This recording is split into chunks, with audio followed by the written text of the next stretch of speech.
Vamos a empezar de inmediato. El Congreso me ha indicado, me ha informado que es muy importante el que el Congreso proceda en forma puntual.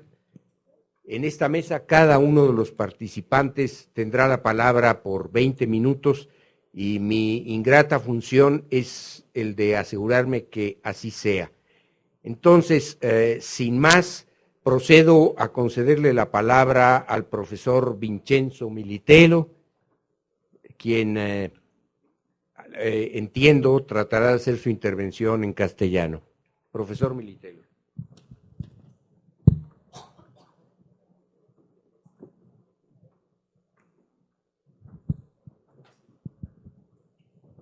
En primer lugar, muchísimas gracias por esta intervención, por la posibilidad de participar a este importante Congreso Internacional sobre la política criminal contemporánea y por la posibilidad de encontrar colleghi e amici valorosi. Mi intervención es particularmente sobre el problema de la noción de la criminalidad organizada transnacional y la aportación de la Unión Europea en el marco global de la lucha contra el problema. La lucha contra las organizaciones criminales y su capacidad para extender las actividades delictivas más allá de los sistemas nacionales ha indicado desde hace tiempo la necesidad de superar una integración europea que se limita únicamente a la materia económica. En este camino, la criminalidad organizada como ejemplo más claro de criminalidad grave a nivel transnacional ha representado una cuestión capital desde los orígenes de la intervención europea para armonizar las normas penales de los Estados miembros.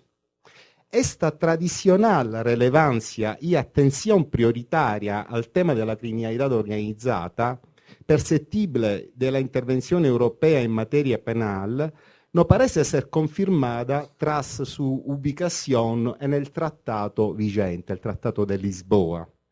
En el artículo 83 primero, la referencia a la criminalidad organizada se encuentra al final del largo catálogo de 10 sectores de criminalidad que pueden ser objeto de una armonización de los sistemas penales de los Estados miembros.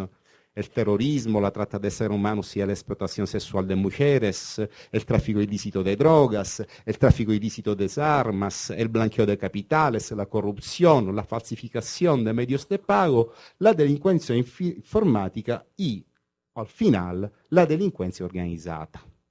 Esta ubicación residual, junto a la tradicional vaguedad del concepto de crimen organizado, implica un riesgo de que se interpreta esta referencia como una cláusula abierta, capaz de abarcar cualquier forma de delincuencia para poder llevar a cabo la intervención europea de armonización penal.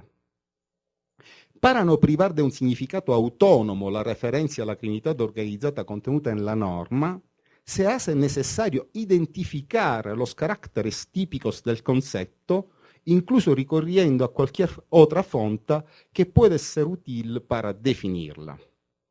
En segundo lugar, el vigente Tratado sobre el funcionamiento de la Unión Europea reconoce también la posibilidad de extender la armonización a nuevas manifestaciones de la criminalidad no reconocidas expresamente, pero que son el resultado de la evolución de la delincuencia contemporánea y presentan requisitos similares a aquellas que expresamente son objeto de una posible organización penal.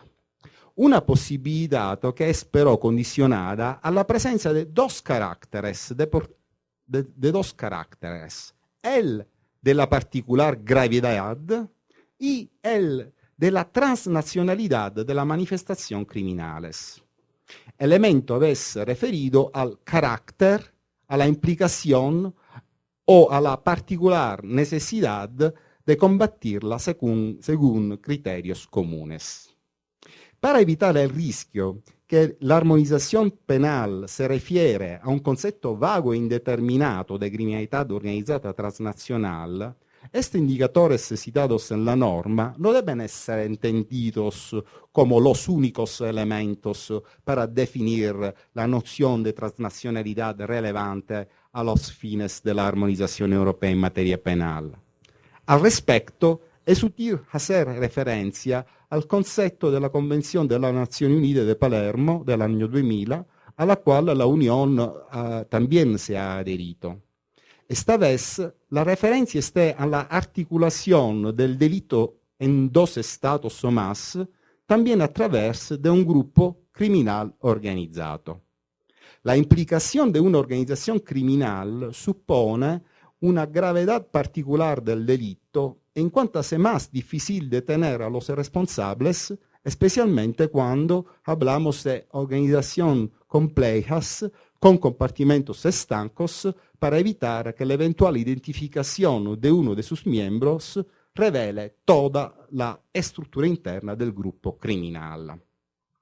Más bien, como se ha indicado mediante el elemento de la transnacionalidad, también el mismo concepto de criminalidad organizado debe ser obtenido a través de todos los instrumentos supranacionales que han definido la materia. Tres son las referencias normativas. Mi discurso es normativo, la presidente muy interesante mesa hizo en luz que la dimensión normativa es solamente una de las múltiples dimensiones de los problemas. Más allá de diferencias específicas, convergen en un cuadro de caracteres fundamentales comunes. Una más reciente acción europea del 98, la Convención del 2000 de Naciones Unidas y la más reciente decisión marco del 2008 sobre la lucha contra el crimen organizado. El conjunto de estos tres textos gira en torno al concepto de organización criminal, que es definido a través de referencias a elementos de tipo naturalístico y de tipo normativo. Entre los elementos naturalísticos, la formulación más reciente de la decisión marco de 2008 se refiere a la participación de más de dos personas y a la existencia de una actividad prolongada en el tiempo y acordado entre los participantes del grupo. Respecto a los elementos normativos, se trata de los requisitos referentes a la existencia de una asociación estructurada y a la gravedad del delito cometido por el grupo del cual se espera obtener un beneficio material, aunque ser indirecto. Yo voy a reflexionar sobre estos dos puntos. Las referencias adoptadas en este sentido son, sin embargo, por un lado, demasiado rígidas y, por otro, insuficientemente determinadas. En cuanto al primer aspecto, los delitos que deben formar parte de los objetivos del grupo son determinados mediante un parámetro fijo. Debe tratarse de delitos castigados con una pena o medida de seguridad cuya duración máxima no sea inferior a 4 años. De esta forma, sin embargo, la norma acaba para abarcar tipos penales de muy diferente gravedad en los diversos sistemas penales nacionales. La referencia a un determinado nivel de pena es, por tanto, común solo en valor absoluto, pero mantiene un valor relativo diferenciado según los límites superiores en la pena entre los diversos sistemas sancionatorios penales de los Estados miembros. En segundo lugar, la definición de asociación estructurada no se encuentra suficientemente determinada. La norma excluye solo la extrema hipótesis de que el grupo se haya casualmente formado para la comisión inmediata de un delito. De otra parte, sin embargo, sí que se especifica que no es necesario que el grupo tenga un papel formalmente definido por sus miembros, así como una continuidad por parte de los participantes o una estructura desarrollada. La fórmula, sin embargo, resulta un tanto amplia para proporcionar la necesaria diferenciación con la simple participación en un delito concreto y, por tanto, para concretar el riesgo específico de una organización en cuyo programa vuelve a aparecer una pluralidad indeterminada de delitos. Esto es lo disvalor específico del tipo. Para remarcar la diferencia, sería oportuno añadir al requisito negativo anteriormente mencionado otro requisito positivo referente al elemento de la organización, como por ejemplo la existencia de una división de las tareas entre al menos 3 personas con la finalidad de cometer una serie de delitos. Una estructura operativa similar indica una racionalización del trabajo criminal que aumenta el alcance de las actividades cometidas por el grupo, justificando así la punibilidad autónoma de la participación a una organización criminal. La otra opción menos determinada, adoptado en los textos internacionales citados, se debe probabilmente al compromiso con la tradición anglosajona de los sistemas penales del common law.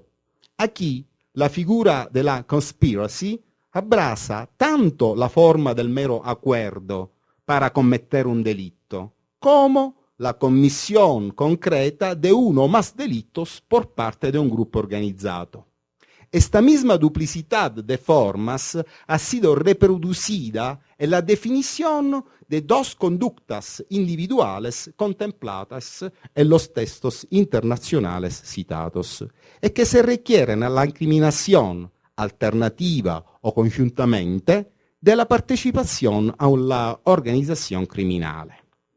La primera de estas conductas determina los caracteres subjetivos y objetivos que justifican la incriminación autónoma de la participación en una organización criminal. En el plano subjetivo se requiere que el sujeto tenga conocimiento de la actividad delictiva de la organización criminal o, al menos, de la relativa finalidad ilícita.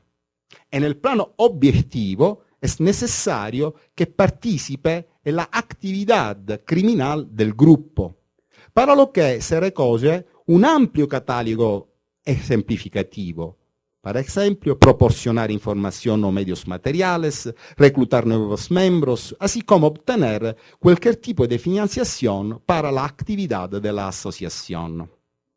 La segunda conducta consiste en el acuerdo incluso solo con otra persona para cometer un delito grave, 4 años de pena máxima, cuya finalidad sea obtener directamente o indirectamente un beneficio económico o de otro tipo. Aquí es total la derivación de la matriz anglosajona de la conspiracy, que comprende el acuerdo entre 2 o más personas para cometer un hecho ilícito o un hecho lícito por medios ilícitos, incluso sin exteriorizar los hechos penalmente relevantes. De este modo, se diluye el peligro específico de la organización criminal, entendida como algo más, quid pluris, respecto a la mera complicidad en el delito concreto.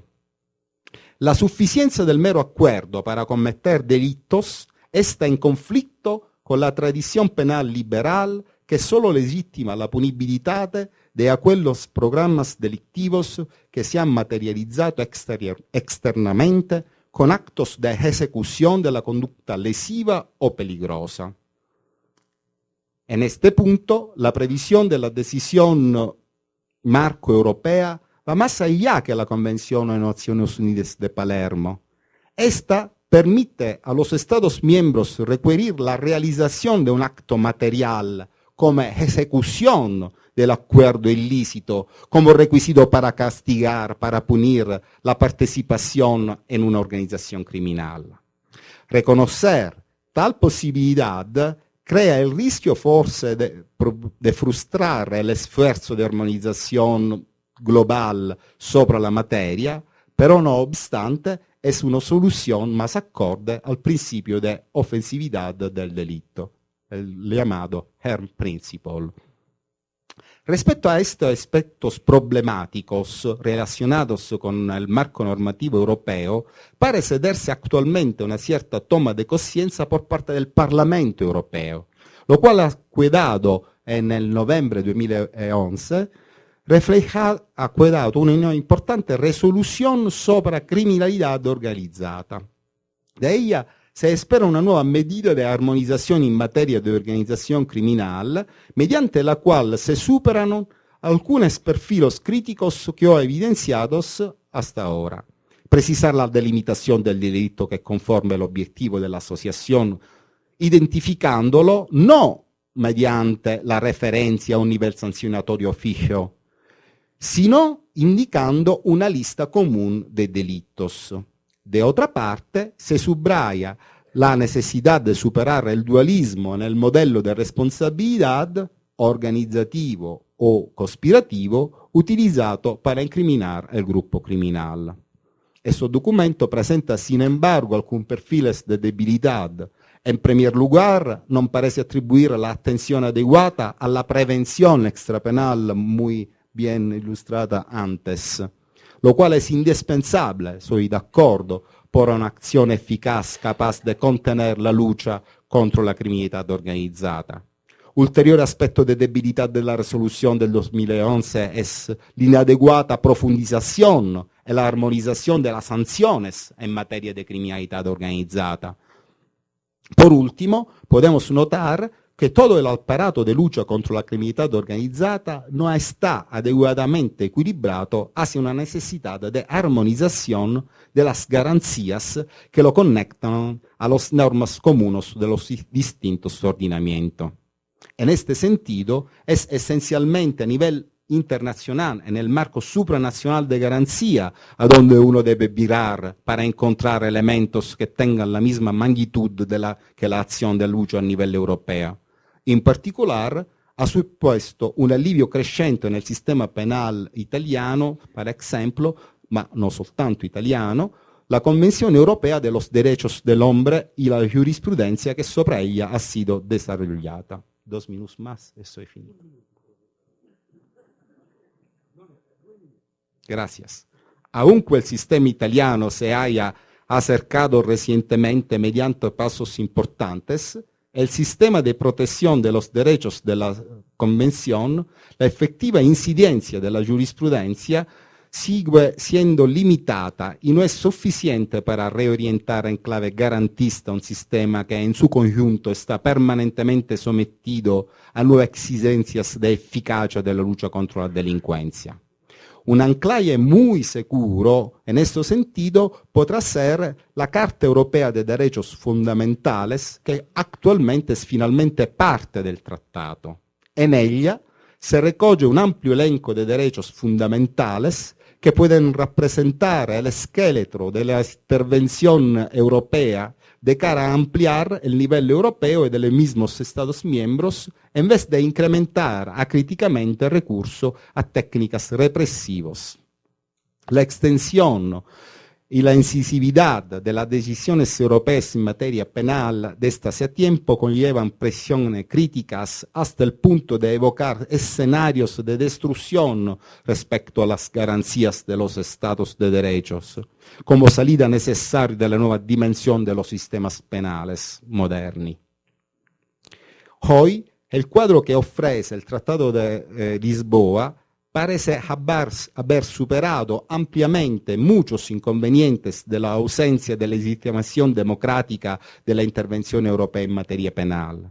Aquí se aplica finalmente el procedimiento legislativo ordinario que prevé la conjunta participación del Consejo y del Parlamento Europeo para asegurar unas mayores garantías. Permanece todavía abierto el camino para valorar los criterios de racionalidad político-criminal que pueden evitar un exceso de intervención penal a escala europea. Desde este punto de vista, los requisitos de proporcionalidad y subsidiariedad de las opciones de intervención penal pueden extraer elementos importantes de concreción de la tabla de valores contenida en la Carta Europea de Derechos Fundamentales, que yo creo al mismo tiempo es límite y fundamento del nuevo derecho penal para la Unión Europea en esta materia. Muchas gracias, nada más.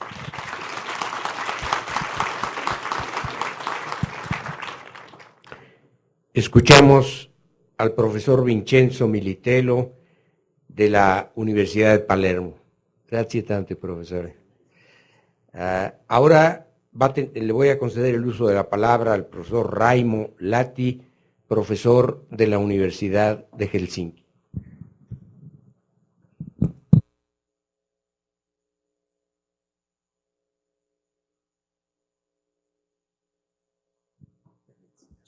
Thank you, Mr. Chairman. Muchas gracias, señor presidente y queridos colegas. Primero que nada, quisiera agradecerles por la invitación a esta conferencia tan importante. Y quisiera agradecerles por la posibilidad que me dan de poder compartir la experiencia con los colegas latinoamericanos y mexicanos. Se enfatizó en la resolución de política criminal que se realizó en el 2009 con base en la convención que se firmó de la sección 1. Se estableció acerca de las nuevas formas de crimen que han surgido en los últimos años como respuesta a crímenes graves, donde se toma ventaja de las oportunidades y de los problemas de la sociedad moderna. Con base en esta resolución, estos crímenes graves requieren respuestas más eficientes para poder responder y combatirlos, que generalmente tienen un carácter transnacional debido a los fenómenos que se realizan. Pero también esto requiere y establece nuevos retos al Estado de Derecho y a las libertades y a los derechos fundamentales de los seres humanos.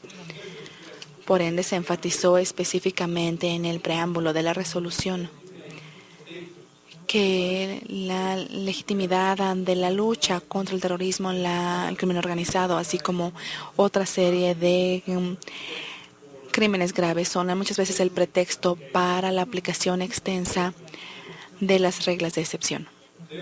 Por lo tanto, la aplicación de los principios fundamentales en el derecho penal, sobre todo dentro del ámbito de la legalidad, así como con base en las capacidades de los humanos y respondiendo a los derechos humanos y a los derechos fundamentales, son áreas de énfasis. Es decir, que cuando se habla de las tendencias internacionales, se habla también de la expansión de las formas de criminalidad y de participación. Existen diferentes diferencias en los conceptos tradicionales y en los principios existentes en el derecho penal, incluyendo conceptos como son aquellos de participación, de complicidad, entre otros, para que se tomen en cuenta diferentes orígenes de la criminalidad a nivel macroeconómico, así como otras formas de crimen organizado. Utilizo este término en lugar de utilizar el de delincuencia organizada, puesto que quiero hablar no nada más del crimen organizado del mundo tradicional, sino que también quiero hablar de todos aquellos crímenes que se cometen a través de diferentes empresas y con diferentes tipos de cooperación. Y generalmente este tipo de conceptos siempre van interrelacionados. Es decir, que por este tipo de razones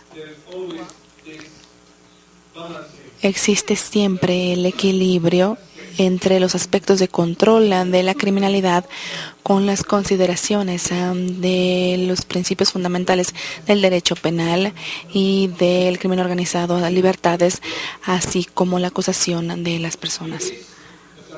Existe también un riesgo explícito en cuanto a los elementos que constituyen el crimen, que es entre ellos el mens rea, que no se describen en la definición del derecho penal adecuadamente, y la existencia de tales elementos no está probada adecuadamente ni de una manera justa. En mi presentación breve, que hablaré primero acerca de la situación legal y también de la argumentación en Finlandia, así como en los otros países escandinavos, con relación a estos temas. Y en segundo lugar, y también brevemente, voy a hablar acerca del desarrollo de los conceptos tales como la participación en las cortes internacionales. Obviamente, sobre el tema relacionado con el macrocrimen, no hablando solamente de lo que es el crimen organizado en el sentido estricto, sino también en cuestión de lo que es el crimen organizado transnacional. Y entonces voy a mencionar mucho la resolución que mencioné previamente, como el documento de referencia para evaluar cómo la tensión entre los controles del crimen organizado fríos y los principios de derecho fundamental tienen que equilibrarse. Y después les daré una conclusión breve. Existe algo particular en cuanto al sistema de argumentación del sistema penal de Escandinavia.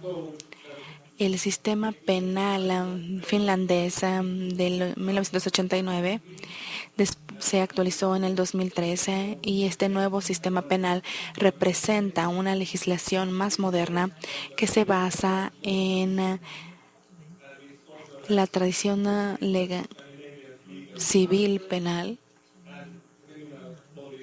así como en la ideología penal tradicional. Hay provisiones penales que se reformaron totalmente en la última revisión del sistema legal. También se evaluó el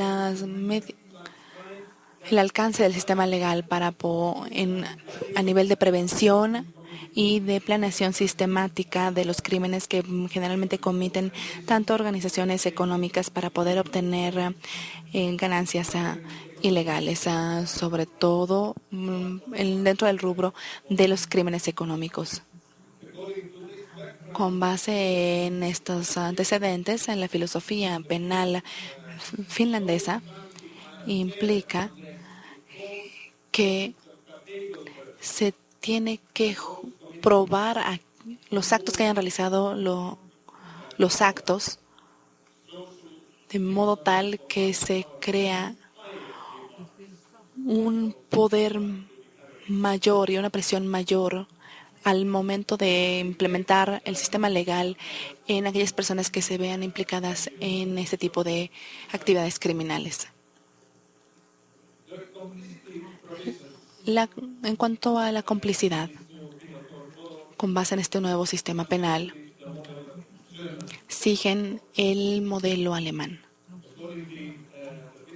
Con base en las disposiciones finlandesas hay una diferenciación entre los perpetuadores, por un lado, los cómplices y los instigadores.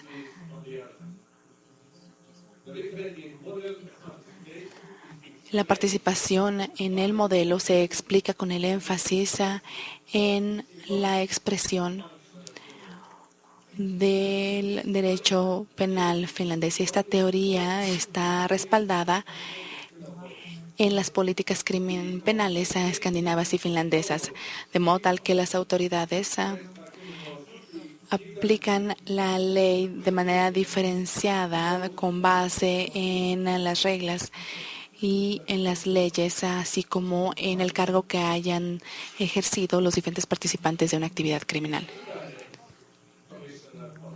Es decir, que la participación indirecta también implica participación, y esto es lo que se añadió como una nueva disposición en el sistema legal. Se tiene que enfatizar que el actor inmediato también tiene responsabilidad penal y es responsable, y por ende se puede recibir una sanción con base en el nuevo sistema legal, y esto es diferente con base en lo que aparece en otros sistemas de Escandinavia, ya que lo que nosotros tenemos se basa en el sistema modelo alemán. Se refleja entonces diferentes principios de criminalidad. Se definen los diferentes niveles de participación, de instigación, y la responsabilidad deriva de cada acto y de su nivel de participación.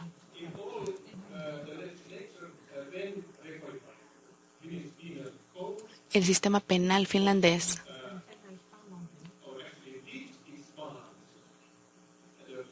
extendió las definiciones en cuanto a otro tipo de participaciones. Desde el punto de vista comparativo, esta expansión seguía teniendo algunas limitaciones, de modo tal que se dieron nuevas definiciones con el énfasis sobre todo en los principios de criminalidad y de la importancia de los procesos, de los principios para la legalidad.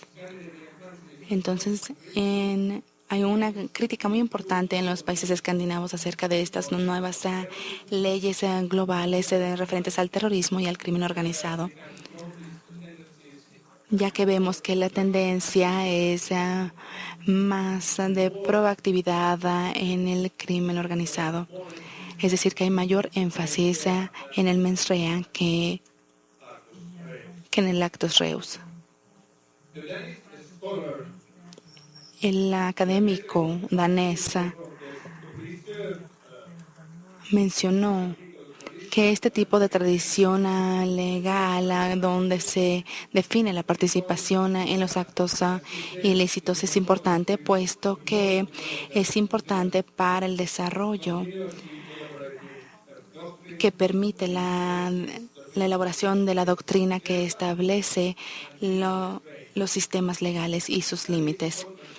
En contraste con lo que existe en el sistema legal danés, donde la legalidad, donde el principio de legalidad y las disposiciones de participación son indeterminadas.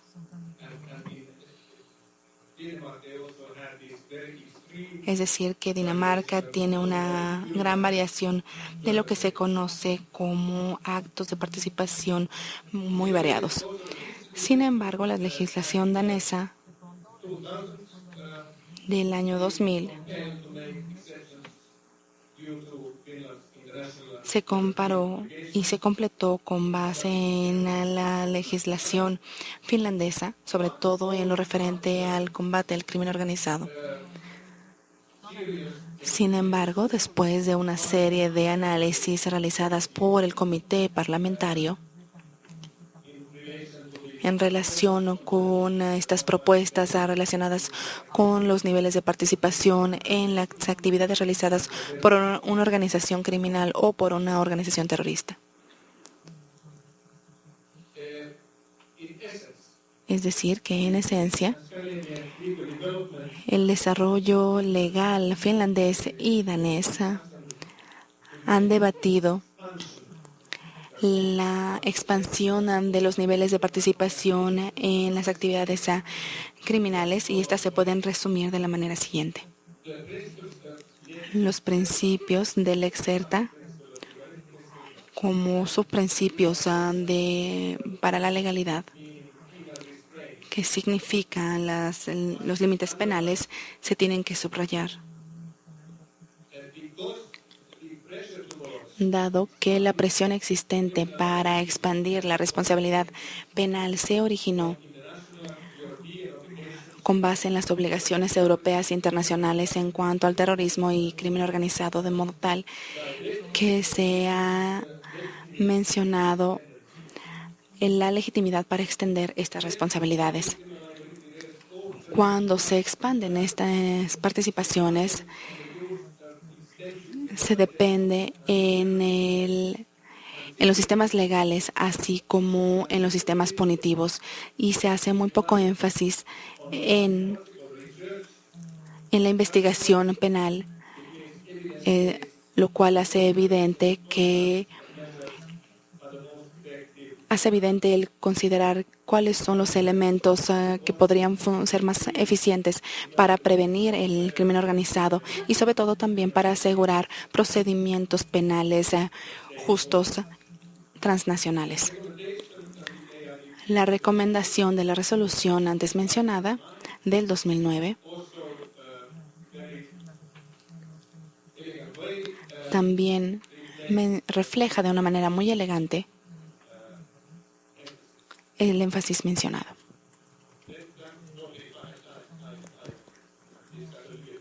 Y bueno, si me dan un poco más de tiempo después, podría darles más detalle acerca de estos términos. Como comentario general, tengo que mencionar que la diversificación de diferentes áreas del derecho, que es lo que podemos ver con relación con esta macrocriminalidad, se refleja en el pluralismo de las doctrinas legales y en la necesidad de tener un manejo y un pensamiento mucho más dinámico para poder controlar muchas regulaciones paralelas y su gran diversidad del fenómeno regulatorio. En cuanto a los sistemas legales internacionales, existen algunas reglas raíces básicas. También implica asignar mayor responsabilidad a los mandos superiores. Es interesante el ver el desarrollo de estas doctrinas y compararlas con los estatutos emitidos por los diferentes tribunales, tanto en la Corte Internacional, que ha realizado diferentes cambios en las disposiciones referentes a lo que sería la responsabilidad superior o a las órdenes provenientes de mandos superiores.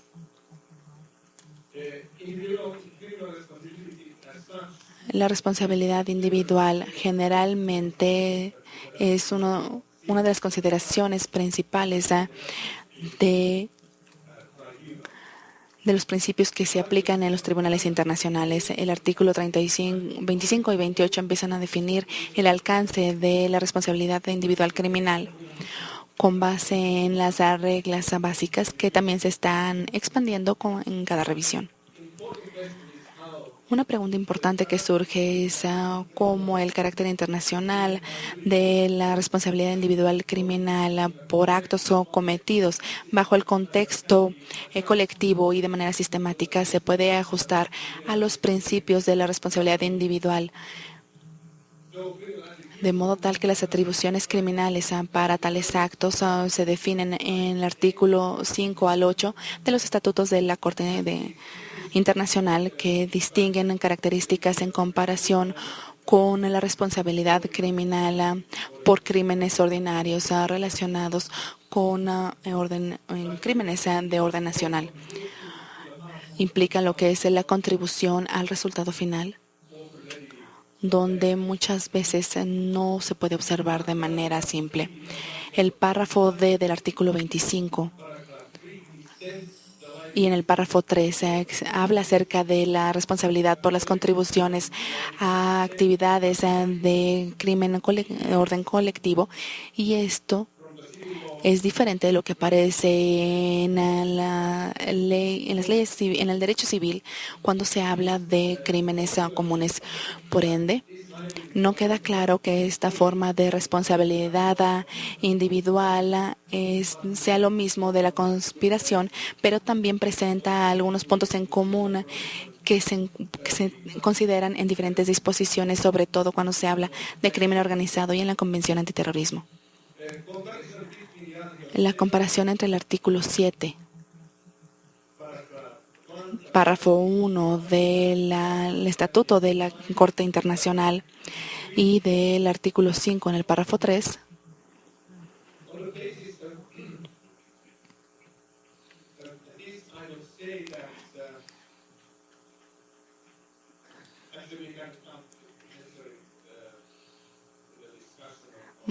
si es necesario por causa de alguna pregunta, podría dar detalles que iba a dar en este momento referentes a lo que es la participación y cómo se define en los diferentes sistemas penales. Lo único que puedo concluir es que se requiere seguir analizando y evolucionando los sistemas penales. Por ende, como conclusión, meramente para resumir, quisiera mencionar que es necesario tener un sistemas más racionales del derecho penal, ya que todos los valores y teorías que existen se tienen que aclarar aún más con el apoyo de la comunidad científica internacional para poder satisfacer las necesidades en aras de la legitimidad, sobre todo en el momento de aplicar estas disposiciones y las diferentes convenciones referentes al derecho penal internacional. Es muy importante hacerlo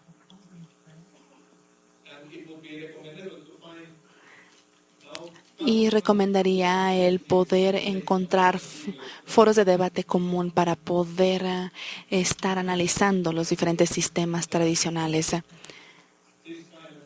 Pienso que este tipo de congresos ayudan a poder disminuir las brechas existentes. Muchas gracias.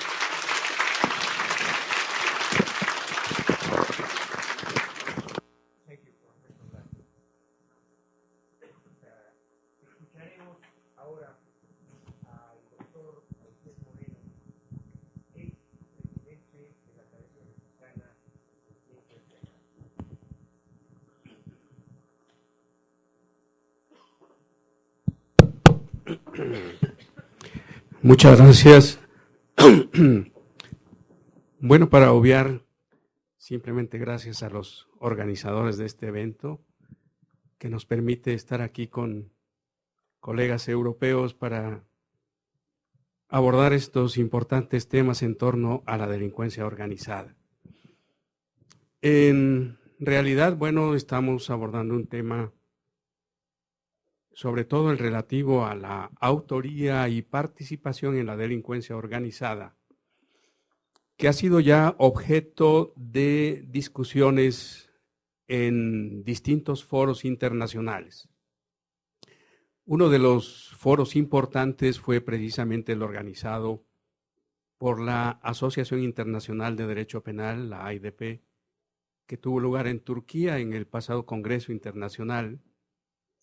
Previamente hubo una reunión de carácter mundial en Guadalajara, en México, en donde igualmente se abordó, entre otros, este tema. Y ahí nos tocó precisamente tocar el tema relativo a la autoría y participación en el terrorismo organizado transnacional. Y entonces, bueno, pues ahora, en lugar de dar lectura a un documento que traía, atendiendo precisamente a la exposición que hicieron los colegas, pero sobre todo el profesor Militelo, ya que gran parte de lo que yo había abordado, pues ha sido inspirado principalmente por lo que ha escrito el profesor Militelo, quien es uno de los que más ha escrito en torno al tema de la delincuencia organizada y al tema de la participación criminal, sobre todo en el ámbito europeo. Así que bueno, pues obviaré todo eso. Simplemente quiero destacar que en todas estas discusiones internacionales, pues han habido aspectos importantes que siempre salen a la discusión. Por una, las dificultades de los criterios tradicionales de política criminal para poder explicar los problemas que plantea la delincuencia organizada en sus diversas manifestaciones, pero sobre todo con relación al terrorismo. Segundo, las dificultades que tienen las construcciones teóricas, las construcciones dogmáticas, para explicar las distintas formas de intervención en materia de delincuencia organizada.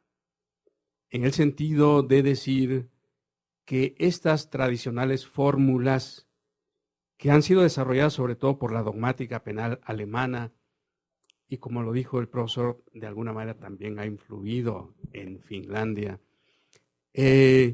no tienen ya la capacidad para explicar problemas que plantea la delincuencia organizada. Y de ahí que, bueno, se viene planteando la necesidad de buscar primero alternativas político-criminales que se puedan plasmar en las legislaciones penales. Y por otra, a partir de ahí, bueno, pues desarrollar las nuevas construcciones dogmáticas que puedan explicar estos problemas. Y vinculado con todo esto, el problema de la imputación que tradicionalmente ha abarcado solamente a las personas físicas, pues ahora también se trata de llevarla al ámbito de las personas jurídicas. Y entonces, pues hay criterios en el sentido de que también las personas jurídicas deben responder penalmente, porque también las personas jurídicas pueden cometer delitos. Y es ahí donde, sin duda, se ha abierto una gran discusión. Por otra parte, también se cuestiona de que ante el desarrollo de la delincuencia organizada en sus diversas manifestaciones, los principios que tradicionalmente han sustentado a los derechos penales en los sistemas de justicia penal, que son los principios de corte liberal y de corte democrático, igualmente se encuentran en crisis frente a la delincuencia organizada y que por lo tanto, si queremos desarrollar una nueva política criminal, o bien habrá que prescindir de estos principios para que la nueva política pueda ser funcional, o bien habrá que someter esta nueva política precisamente a estos principios liberales y democráticos. Por otra parte, yo quisiera aquí a lo mejor decir una herejía. Estos fenómenos delictivos y estos planteamientos que se están dando en los últimos tiempos, desde la segunda mitad del siglo pasado y lo que va de este siglo, se debe fundamentalmente a que desde ciertos niveles internacionales se viene sugiriendo la necesidad de que muchos países que sin tener el problema de la delincuencia organizada o el problema del terrorismo, lo hagan suyo. Y entonces se nos está casi, podríamos decir, imponiendo el crear nuevos problemas para las políticas criminales nacionales, cuando en realidad esos problemas no son ajenos. Y en virtud de esto, igualmente, pues se nos están imponiendo criterios político-criminales a adoptar y criterios también dogmáticos a adoptar para la solución de estos problemas. Y esto se plantea sobre todo con relación al llamado terrorismo internacional. Ciertamente este es un fenómeno de grandes consecuencias graves, como los que han sucedido en Nueva York, en Washington, en Inglaterra, en España, en los últimos tiempos, y que por supuesto motivan la preocupación en el plano internacional de observar si la política criminal actualmente existente puede atender eficazmente estos problemas. Y estos problemas han generado, sin duda, medidas político-criminales que salen de los límites propios de estados democráticos de derecho. Y entonces, ahora se dice, el terrorismo internacional es un fenómeno que pues, se puede dar en cualquier parte del mundo y por lo tanto todos los países del mundo deben regular en su legislación la figura del terrorismo y por lo tanto adoptar también las medidas político-criminales para enfrentarlo. Entonces, es ahí donde se plantea, bueno, ¿qué deben hacer los países del mundo ante este tipo de influencias? ¿Deben resistirse o deben simplemente seguir la corriente e irlo adoptando en sus propios sistemas de justicia penal? Lo cierto es que esto último es lo que se va imponiendo.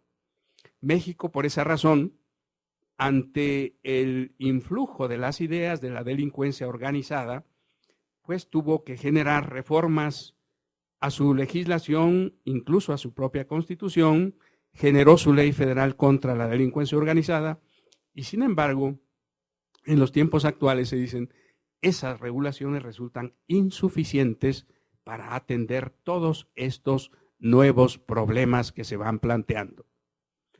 De ahí entonces que surge la necesidad, como lo venían planteando los profesores, lo que está sucediendo en Europa sobre todo, de cómo lograr la armonización de los criterios político-criminales, de las legislaciones penales, de las estrategias frente a la delincuencia organizada y a partir de ahí cómo armonizar también los criterios dogmáticos para explicar los distintos problemas que plantea este nuevo fenómeno delictivo.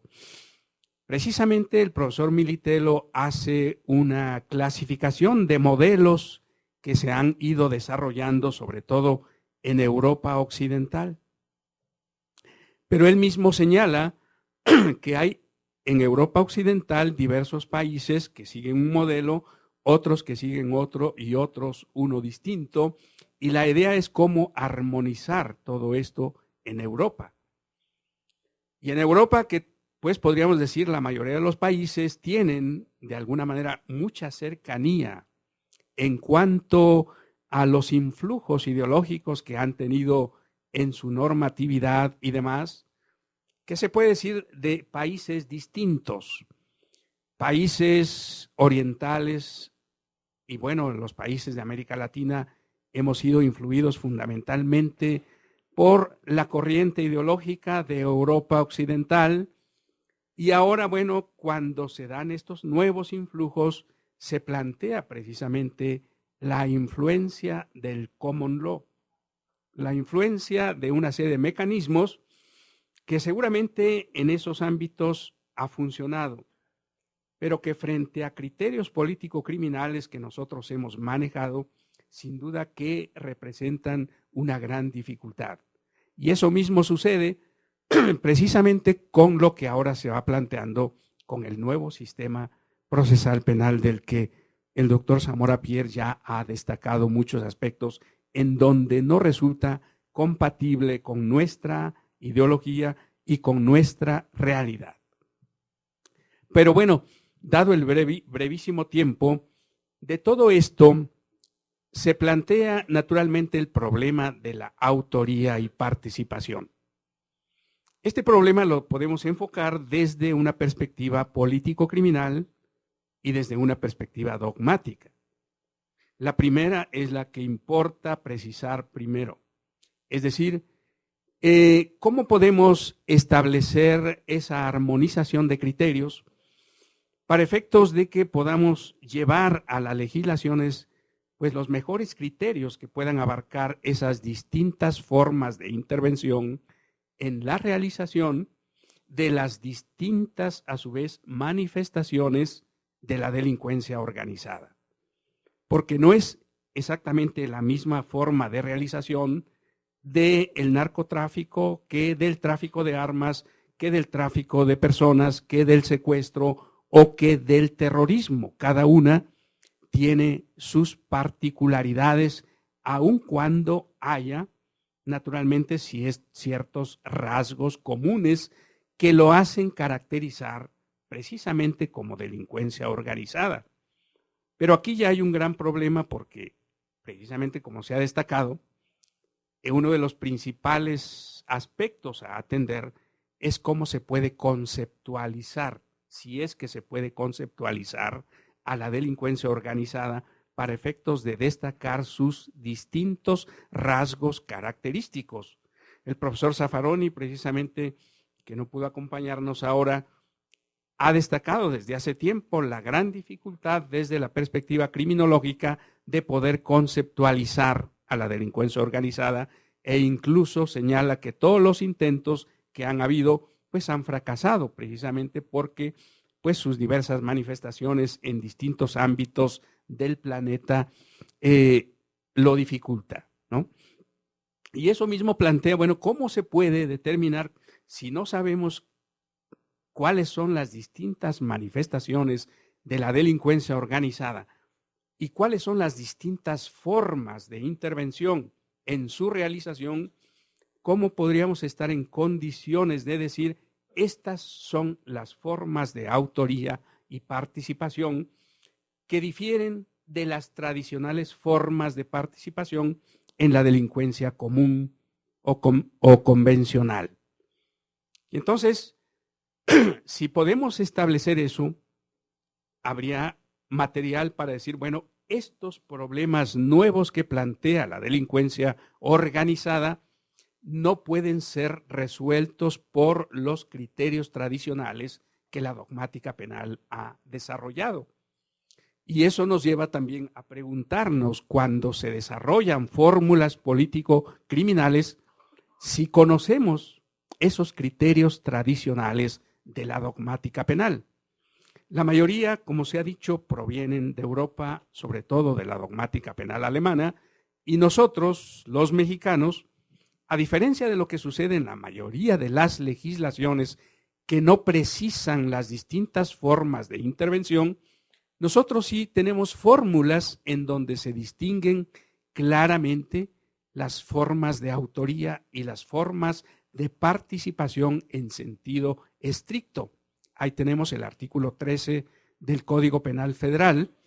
Y entonces a partir de ahí habría que ver, bueno, cuáles de esas distintas manifestaciones de la participación en la delincuencia organizada no pueden ser resueltas por la fórmula que ya tenemos en el Código Penal.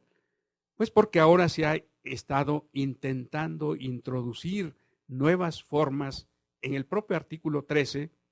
Ahora se habla, por ejemplo, de la llamada cadena delictiva, para ver si eso es una distinta forma o es una forma que puede ser resuelta por las tradicionales que ya están en el Código Penal. Pero esto todavía se complica más cuando queremos llevar al ámbito de la imputación penal la responsabilidad de las personas jurídicas, porque ahí igualmente habría que ver, bueno, si estas o la responsabilidad penal de las personas jurídicas puede realmente desvincularse de la responsabilidad de las personas físicas. Se nos decía hace, pues el año pasado, que hubo un evento aquí de que en España se había hecho una reforma y se había establecido ya la responsabilidad penal de las personas jurídicas. Pero inmediatamente al observar la fórmula, se observa que ésta no puede desvincularse de la necesaria intervención que deben tener las personas físicas. De ahí, por tanto, que el principal problema que habrá que abordar en esta materia tendrá que ver con los presupuestos para la imposición de una pena a una persona jurídica, si es que estos deben ser distintos o no a los presupuestos para la imposición de una pena a una persona física. Y con esto, bueno, ya termino para efectos de dar tiempo a preguntas. Quiero decir simplemente que yo no he abordado casi ningún tema más que señalarlos. Gracias.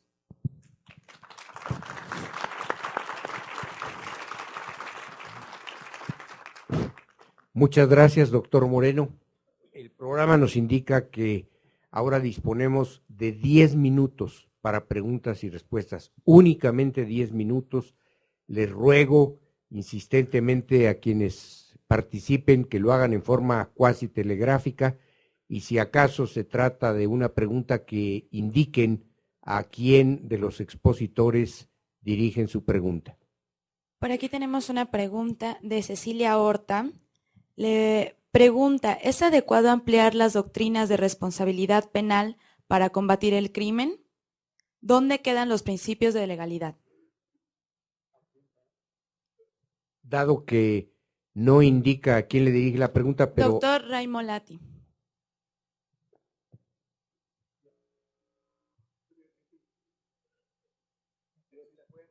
Señorita, ¿Es permítame adecuado? permítame la pregunta.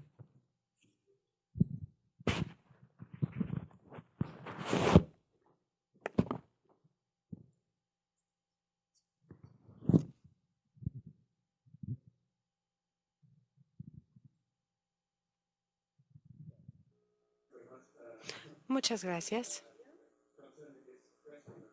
Con respecto a esta pregunta y la relación entre el principio de legalidad y el principio de culpabilidad, por una parte, y la necesidad de control para el crimen organizado, yo considero que existen maneras de desarrollar y ajustar estos principios clásicos desarrollados para los delitos ordinarios, como se les llama, en una medida tal que este tipo de compromiso resulte aceptable para un Estado que se basa en el Estado de Derecho. Y bueno, yo considero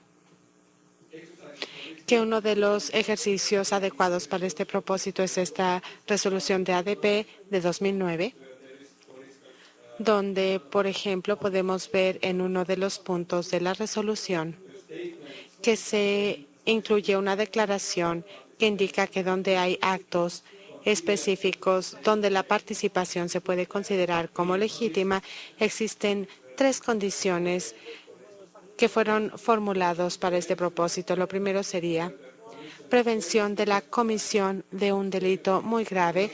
En segundo, la ley define precisamente cuáles son los objetivos y actos de participación concretos se criminalizan, evitando recurrir a expresiones muy generales y a la incriminación de la mera intención cuando la infracción fue realizada por una tercera persona, y en tercer lugar que la acción criminalizada constituye un peligro real para facilitar la comisión del delito principal. Este es un ejemplo de cómo se puede proceder para cumplir la demanda o la exigencia de legalidad y responder a este tipo de crimen. Gracias, profesor Lati. No hay más preguntas, con lo cual doy por terminados los trabajos de esta.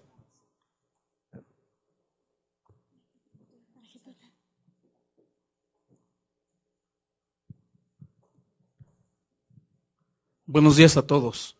Soy Edwin Vázquez y colaboro en el sector educativo del Gobierno del Estado de México.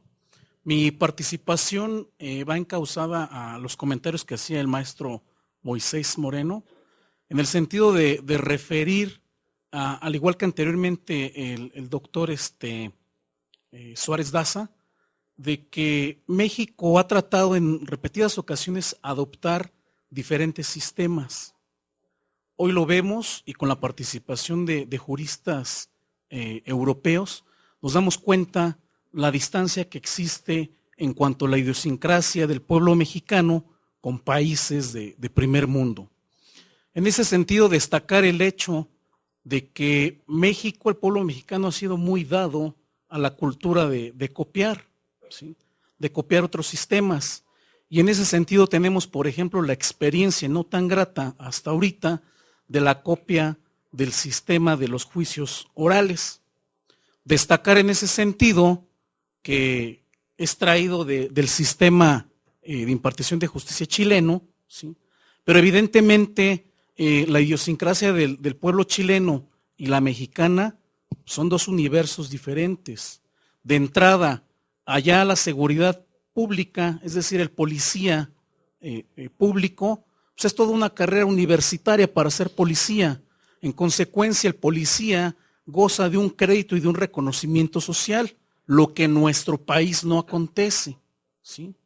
En ese sentido, yo quisiera preguntar a los ponentes y al maestro Moisés, ¿cuál es su particular opinión en el sentido de que la Constitución General de la República no exija ningún requisito ni ningún perfil académico para ocupar un curul en el Congreso de la Unión, cuando en países de primer mundo, como por ejemplo Australia, por citar uno, es todo lo contrario a la dinámica del pueblo mexicano? Allá se preocupan por elegir a los gobernantes más capacitados. Muchas gracias.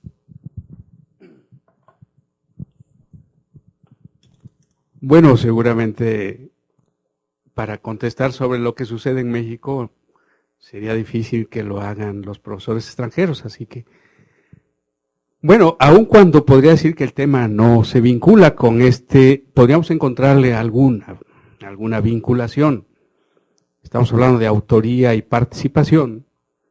Aquí igualmente podríamos hablar en cuanto al sistema mismo de justicia penal y a la generación de las leyes penales y procesales, pues que los legisladores son los primeros que intervienen en este sistema. Ellos son los que generan las leyes, ellos son los que hacen las reformas y son los principales o primeros responsables en el diseño de un sistema de justicia penal que debe regir en un determinado país.